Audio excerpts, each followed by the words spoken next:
A wedding ring. Found inside a rock crevice 41 years after two people vanished from a town of 600 people. That's where this one starts.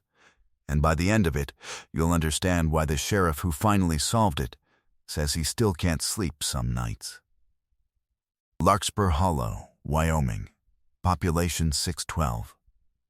The kind of town where everybody's mailbox has a name, not a number. In the summer of 1979, Danny and Carol Whitfield were the golden couple of that town, married 11 months, saving for a ranch of their own, the kind of young marriage that made older folks smile and remember being 23. Danny worked the grain elevator. Carol taught second grade. On the morning of August 14th, they told Carol's sister they were driving up to Bridger Ridge for a picnic. Just the two of them, back by supper.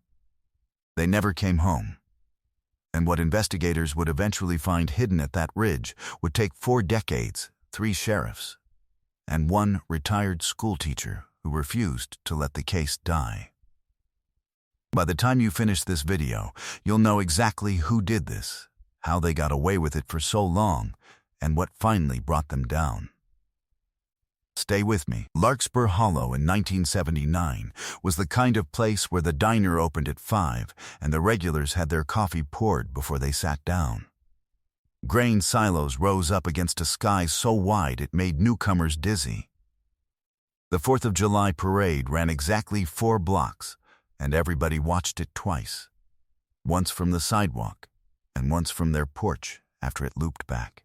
Danny Whitfield had grown up 2 farms over from Carol's family, and their courtship was the kind small towns tell themselves stories about for years. He proposed at the county fair, right by the Ferris wheel, down on one knee in the dirt while the ride operator whistled through his teeth. Carol said yes before he finished the sentence. She taught second grade at Larkspur Elementary, the same schoolhouse she'd learned her own letters in. Her classroom smelled like chalk dust and the orange peels she kept in a jar on her desk, a trick to keep the room smelling sweet through October. She kept a transistor radio on her desk too, tuned low, and let her students hear the tail end of the morning farm report before the first bell, a small ritual the kids never forgot. Danny worked the grain elevator on Route 9, hauling and weighing and joking with the truckers who came through. A transistor radio of his own, always propped on the windowsill, playing country stations that faded in and out with the wind. They'd bought 11 acres outside town, just scrubland and sage right now. But Danny had a plan drawn up on graph paper for where the barn would go, where the house would go, where they'd plant Carol's mother's lilac cuttings along the front walk. On weekends, they drove into town in Danny's truck with the windows down. The radio turned up, dust rising behind them, the color of the wheat fields. Neighbors remember them as the kind of young couple who still held hands walking into church. Carol's sister Judy lived 4 houses down, and the 2 women talked on the phone most evenings. Nothing important, just the small currency of sisters, recipes and gossip and complaints about the summer heat. Danny's father had passed 2 years earlier, and Danny still wore his father's old hunting jacket most weekends, the elbows gone soft and thin, a habit Carol never once mentioned because she understood what it meant without being told. This was a town that trusted its own. Doors stayed unlocked. Kids walked to the pool alone, towels slung over bicycle handlebars, and nobody thought twice about it. The barbershop doubled as the unofficial town bulletin board. The one traffic light on Main Street blinked yellow after 9 at night because nobody saw the point in red. Nobody in Larkspur Hollow believed anything truly bad could happen here, because for as long as anyone could remember, nothing ever had. The morning of August 14th started ordinary. Carol packed a picnic basket, fried chicken, a jar of lemonade, the good blanket from the hall closet. At 8:15 a.m., she called her sister Judy to say they were headed up to Bridger Ridge, a scenic overlook 14 miles outside town, and would be back in time for supper. Danny gassed up his truck, a blue 1974 Ford, at the Sinclair station on Main Street at 8:40 a.m. The attendant, a teenager named Pete Ruskin, would later tell investigators that Danny seemed in a good mood, joked about the heat, tipped his hat. That was the last confirmed sighting of either of them. By 6 p.m., Judy started calling the house. No answer. By 8 p.m., she drove out there herself and found the porch light on, the picnic basket gone, and nothing else out of place. She called the sheriff's office at 8:45 p.m. Sheriff Roy Kessler, a heavy-set man 18 months from retirement, drove out to Bridger Ridge himself that night with 2 deputies and a spotlight. They found Danny's truck parked at the trailhead, doors unlocked, keys still in the ignition. The picnic basket sat untouched in the truck bed. Carol's cardigan was folded neatly on the passenger seat. No blood, no struggle, no note. Search parties combed the ridge for 6 days. Bloodhounds lost the scent at a rock outcropping half a mile from the truck, a place locals called the Devil's Staircase, where the trail dropped into a maze of crevices and switchbacks. One deputy found a woman's shoe wedged 11 feet down in a crack in the rock, badly weathered, no sign of the shoe's mate. It was logged into evidence, and for the next 39 years, forgotten. Sheriff Kessler told the Larkspur Gazette on August 21st that he had never seen a disappearance this clean. 2 young, healthy adults, a beloved couple, gone in the space of an afternoon, with almost nothing left behind. The town that trusted everyone started locking its doors that week for the first time anyone could remember. Sheriff Kessler ran the investigation hard for the first 90 days. He questioned everyone who'd been near the ridge that day, cross-referenced gas station logs across 3 counties, brought in a tracker from the Wyoming Game and Fish Department. He worked 12, 14-hour days. His own wife told the Gazette years later that she barely saw him that whole fall. 3 names came up early. There was Walt Prine, an itinerant ranch hand who'd been fired by Danny's uncle 2 months prior and was known to hold a grudge, loud about it at the tavern more than once. There was a drifter seen hitchhiking near the ridge that same week, never identified, never found, a description so vague it could have fit half the men passing through on the highway that summer.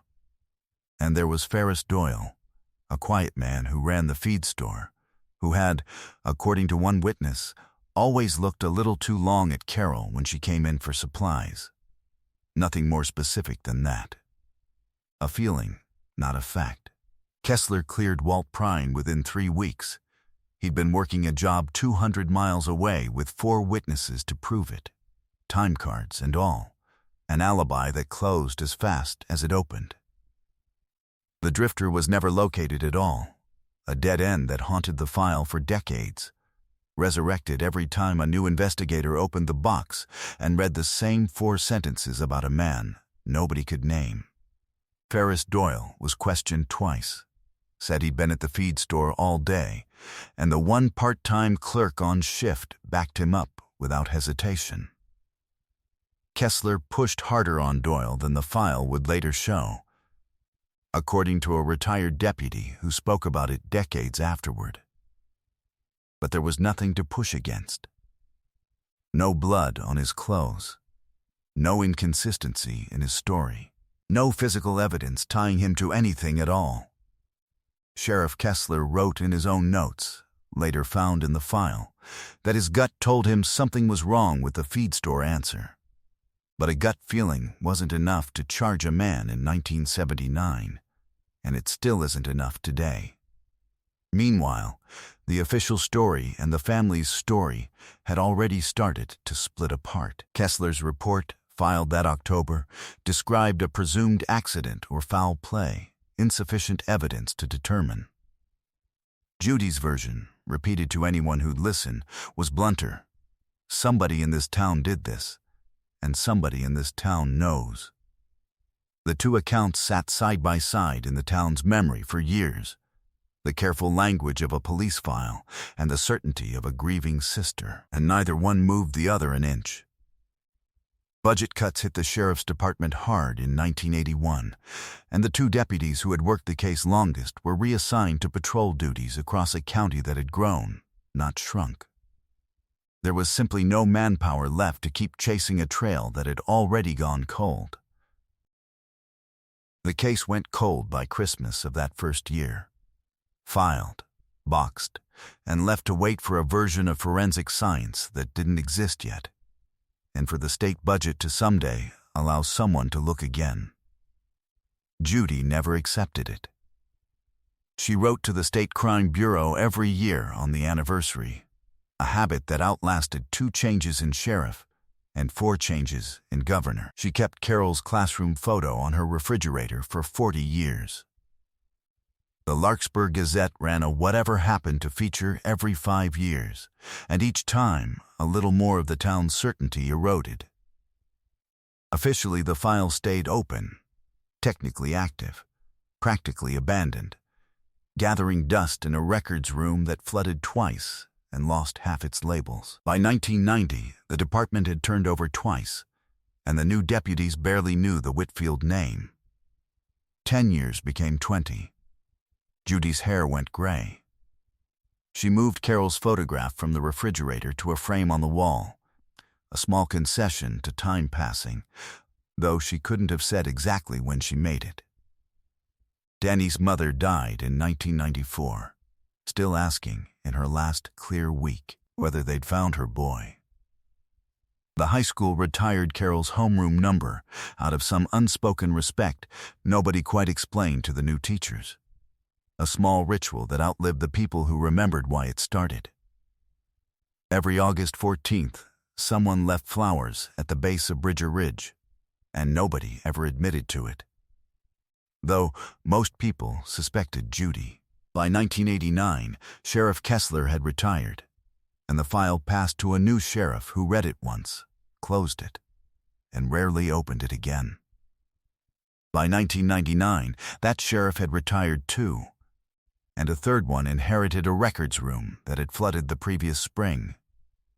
Water damage curling half the photographs in the box, smearing ink on statements nobody living had taken. The case wasn't closed, not officially, but it had become the kind of file that existed mostly as a rumor, a story older deputies told newer ones on slow nights. In 2003, a retired schoolteacher named Marian Alders, who taught alongside Carol decades earlier, started her own file. She was 71 years old, widowed, with time on her hands and a stubbornness her grandchildren called impossible and everyone else called necessary. She wrote letters. She called the state lab twice a year, asking if the old evidence had ever been tested with newer methods. She was told more than once that the shoe pulled from the crevice in 1979 had likely degraded past any usable analysis. She kept calling anyway. She kept a spiral notebook, filled front to back by 2008, then a second one, then a third, dates and names and dead ends copied out in her careful teacher's handwriting. Her grandchildren joked that she'd solve it before the state ever did. A mid-video reminder here.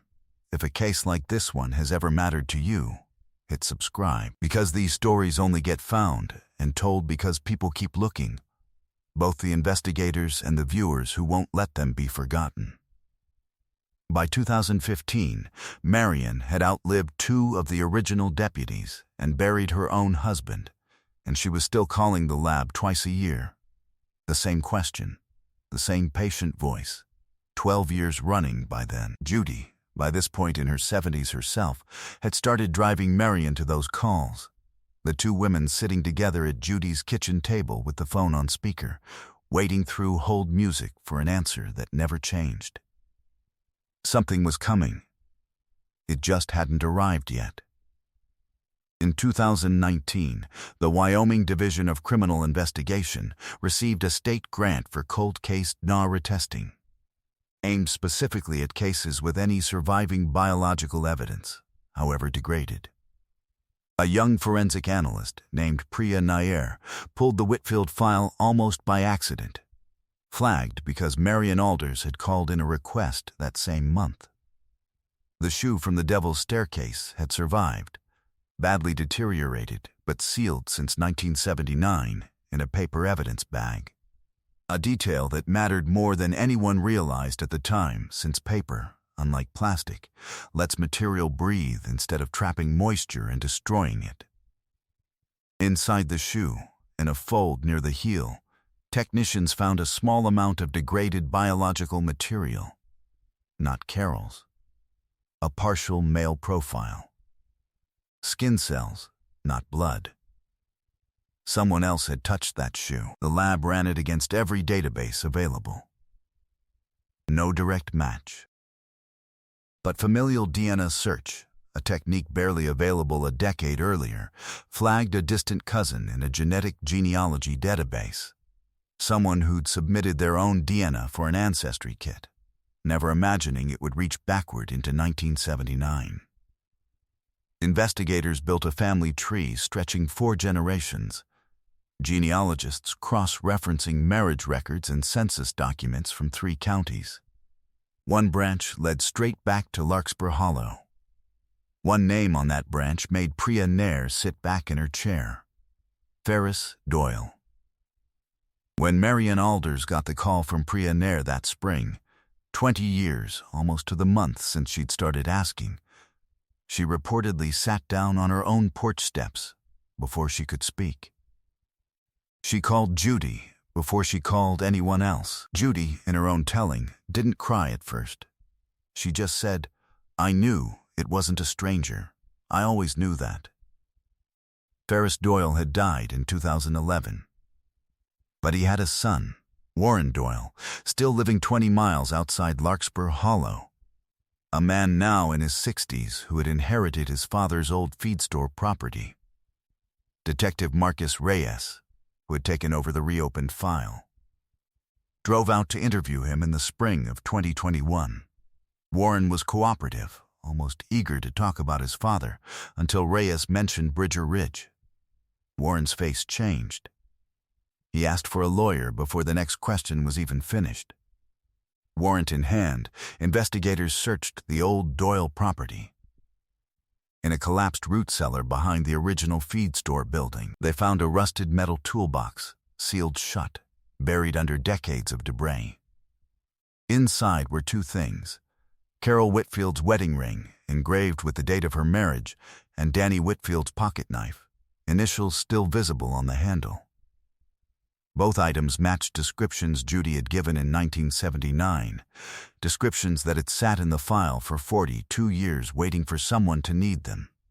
The DNA on the shoe matched Ferris Doyle's genetic profile through the familial link, confirmed by direct exhumation and comparison in the fall of 2021. Warren, facing the physical evidence, eventually told investigators what he claimed his father had confessed to him on his deathbed in 2011. Ferris Doyle had followed Danny and Carol to Bridger Ridge that August afternoon in 1979, confronted Danny over a debt dispute involving the feed store, and the confrontation ended in violence that spiraled far past anything Ferris had intended. Carol tried to run. He caught her at the Devil's Staircase. Both bodies, according to Warren's account, were placed in a crevice system deep enough that even the original search dogs couldn't reach the scent. Warren said he had known since he was a teenager and had lived every day since carrying his father's secret, telling himself it would go to the grave with both of them. A recovery team, guided by cadaver dogs and ground-penetrating radar, located skeletal remains consistent with 2 adults deep within the Devil's Staircase crevice system in December 2021. Forensic dental records confirmed both identities within 2 weeks. The morning the arrest was announced, Larkspur Hollow's diner filled up before it even officially opened. Word moved faster than the newspaper could print it.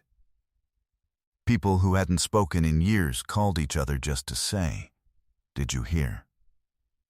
Warren Doyle was charged with 2 counts of accessory after the fact and evidence tampering. Wyoming law prevented murder charges against a deceased suspect, but prosecutors pursued every charge the statute allowed against the son who had hidden the truth for over 4 decades. The community reaction was, in the words of the current sheriff, grief mixed with a strange kind of relief. People who had known Ferris Doyle as a quiet, unremarkable man now walked past the old feed store site and felt something cold settle in their stomachs. One elderly resident told the Gazette she'd bought chicken feed from Ferris Doyle every Saturday for 15 years and never once felt anything but bored standing at his counter. That, people kept saying, was the part they couldn't get past. Not the violence, the ordinariness around it. Warren Doyle pleaded guilty in 2022 and received 4 years, a sentence many in town felt was too light and others felt was almost beside the point, since the man who'd done the actual killing had been dead for over a decade.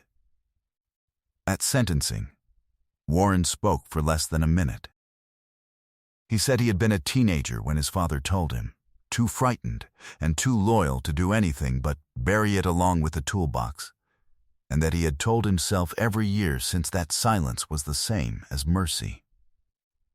Judy, seated 3 rows back, did not accept the apology out loud, but she did not look away from him either. Judy, Carol's sister, was 81 years old when she finally buried her sister properly, in the Larkspur Hollow Cemetery, under a headstone that had sat empty and waiting since 1980.